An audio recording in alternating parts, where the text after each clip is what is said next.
Si te gustan las historias bíblicas que revelan lo que casi nadie cuenta, suscríbete porque cada semana subo relatos que fortalecen tu fe.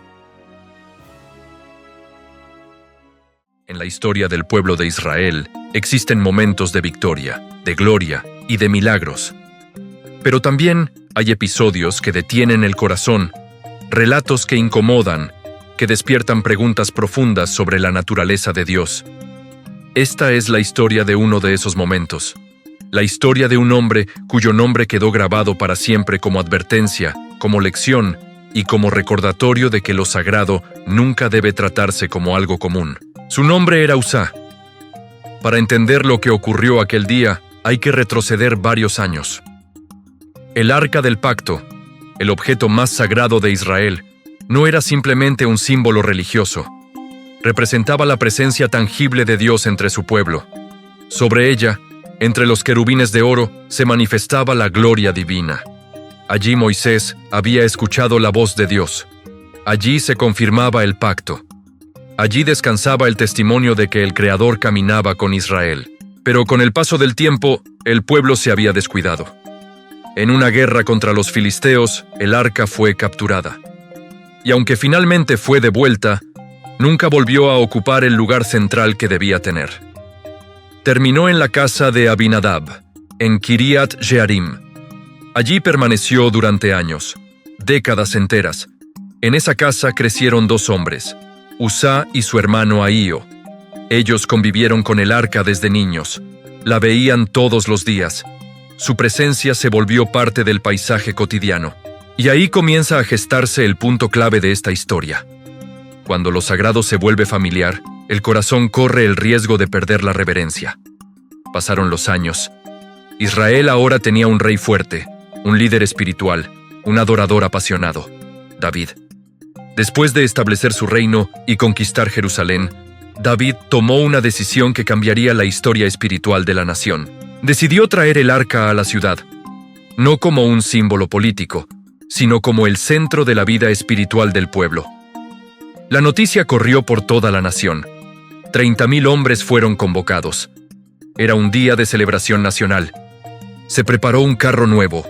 Los bueyes fueron enganchados y Uzá y Ahío, como hijos de la casa donde había estado el arca, fueron elegidos para guiarla. La procesión comenzó con una energía indescriptible. Instrumentos resonaban, arpas, címbalos, panderos, trompetas. El aire vibraba con cantos de alegría.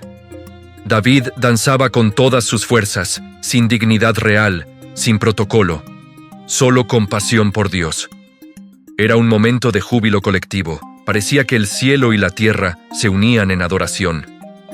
Pero en medio de la celebración, algo cambió. El camino se volvió irregular. Las ruedas del carro golpearon una piedra. Los bueyes tropezaron.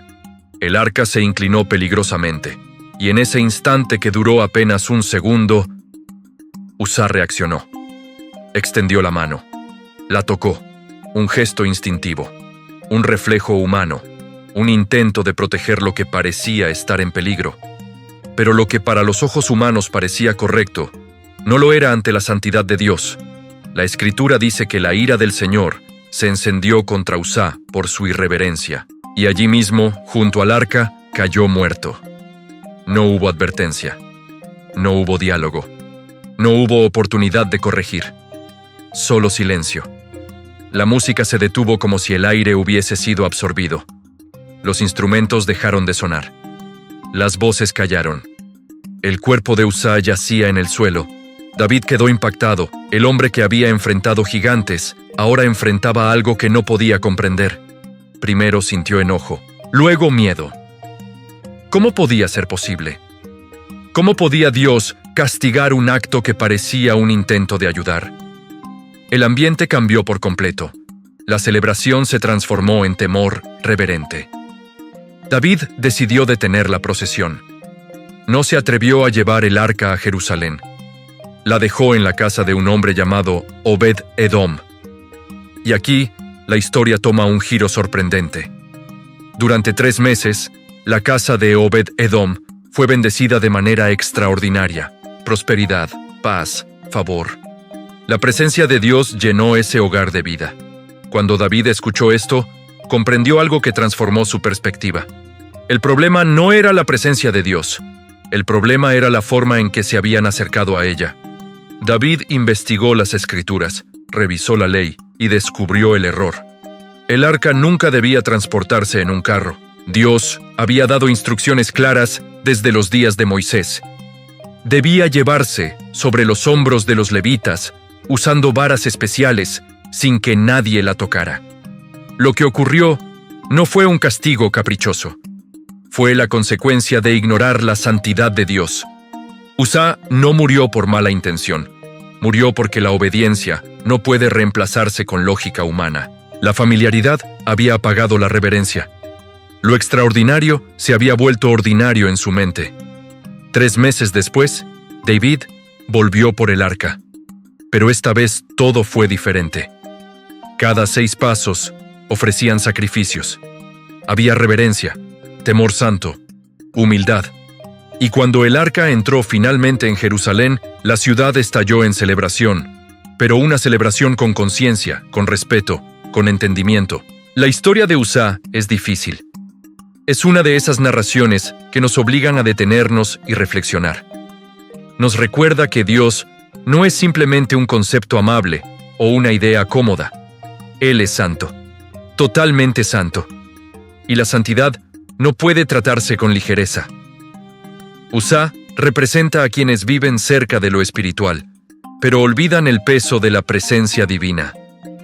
Personas que conocen lo sagrado, pero dejan de asombrarse. Porque el peligro no siempre es el rechazo a Dios. A veces, el peligro es la costumbre. La costumbre de escuchar sin obedecer. La costumbre de ver sin valorar. La costumbre de convivir con lo santo sin honrarlo. Uzá extendió la mano para sostener el arca, pero en realidad, el arca nunca necesitó ser sostenida. Dios no necesita que lo protejamos, necesita que lo honremos. Su historia sigue hablándonos hoy.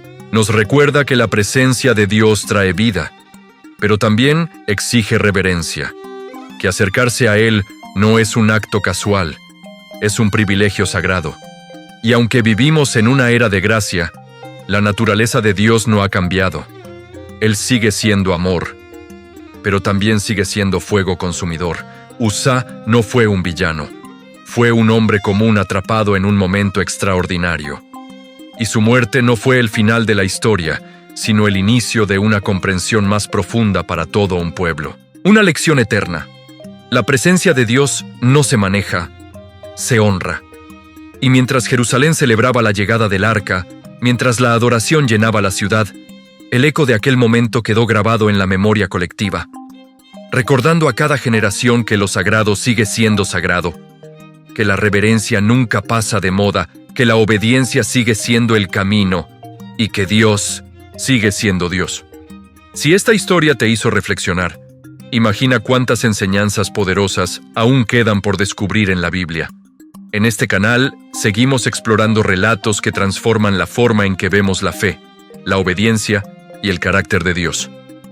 Suscríbete ahora y activa la campanita para no perderte las próximas historias que pueden fortalecer tu vida espiritual. Y antes de irte, quiero leerte. ¿Crees que Uzá actuó solo por impulso humano o piensas que su historia nos enseña algo más profundo sobre cómo nos acercamos a Dios hoy? Te leo en los comentarios.